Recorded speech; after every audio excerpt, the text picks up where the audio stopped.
Have I ever installed carpet before? No. Do I know how to install carpet? Also no. Hoping that we'll just figure it out as we go. I'm gonna start with these stairs first because they're the least noticeable, and therefore, if I make any mistakes, hopefully they won't be super noticeable.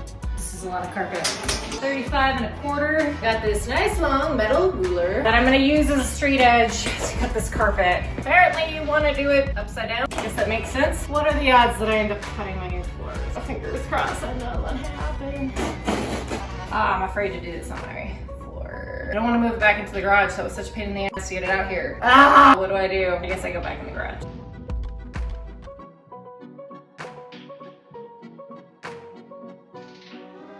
Give you a sample. Video that I watched, they installed it from the bottom up. So that's what I'm gonna do.